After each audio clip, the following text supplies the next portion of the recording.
ओम शांति। संपूर्ण पवित्रता की मुरली में जो पर्सनल महावाक्य है बाप दादा के, वो पर्सनल मुलाकात के महावाक्य सुनते हैं। पहली पॉइंट, बाप द्वारा मिले हुए सर्व खजानों को सर्व आत्माओं प्रति लगाने वाली भरपूर बन औरों को भरपूर बनाने वाली आत्मा हो। कहें हाजी बाबा, कितने खजाने भरपूर है? जो भरपूर होता है वह सदा बांटता है। अविनाशी भंडारा लगा हुआ है, जो आए भरपूर होकर जाए, कोई खाली जा नहीं सकता। इसको कहते हैं अखंड भंडारा। कभी महादानी बन दान करते, कभी ज्ञानी बन ज्ञान अमृत पिलाते, कभी दाता बन धन देवी बन धन देते। ऐसे सर्व की शुभ आशाएं बाप द्वारा पूर्ण कराने वाले हो। जितना खजाना बांटते उतना और बढ़ते जाते हैं। इसको कहते हैं सदा माला माल। कोई भी खाली हाथ न जाए। सबके मुख से यही दुआएं निकले कि वह हमारा भाग्य। ऐसे महादानी वरदानी बन सच्चे सेवाधारी बनो। दूसरी पॉइंट है, ड्रामानुसार सेवा का वरदान भी सदा आगे बढ़ाता है। एक होती है योग्यता द्वारा सेवा प्राप्त होना और दूसरा है वरदान द्वारा सेवा प्राप्त होना। स्नेह भी सेवा का साधन बनता है। भाषा भल न भी जानते हो, लेकिन स्नेह की भाषा सभी भाषाओं से श्रेष्ठ है। इसलिए स्नेही आत्मा को सदा सफलता मिलती है। जो स्नेह की भाषा जानते हैं वह कहाँ भी सफल हो जाते हैं। सेवा सदा निर्विघ्न हो चले, इसको कहते हैं सेवा में सफलता। तो स्नेह की विशेषता से आत्माएं तृप्त हो जाती है। स्नेह के भंडारे भरपूर है, इसे बांटते चलो। तो बाप से भरा है वह बांटो। जो भी बाप से हमने भरा है वो बांटते चलो। ये बाप से लिया हुआ स्नेह भी आगे बढ़ाता रहेगा। तीसरी पॉइंट है, स्नेह का वरदान भी स्नेह सेवा के निमित्त बना देता है। बाप से स्नेह है तो औरों को भी बाप के स्नेही बनाए समीप ले आते हैं।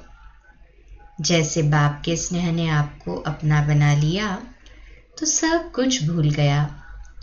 ऐसे अनुभवी बन औरों को भी अनुभवी बनाते रहो। सदा बाप के स्नेह के पीछे कुर्बान जाने वाली आत्मा हूँ, इसी नशे में रहो।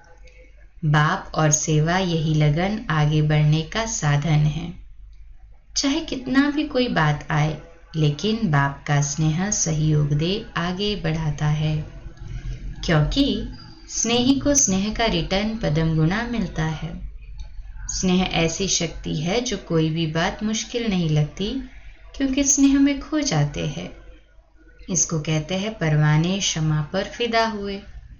चक्र लगाने वाले नहीं, फिदा होने वाले, प्रीत की रीति निभाने वाले। तो स्नेह और शक्ति दोनों के बैलेंस से सदा आगे बढ़ते और बढ़ाते चलो। बैलेंस ही बाप की ब्लेसिंग दिलाता है और दिलाता रहेगा। बड़ों की छत्र छाया भी सदा आगे बढ़ाती रहेगी। बाप की छत्र छाया तो है ही, लेकिन बड़ों की छत्र छाया भी गोल्डन ऑफर है।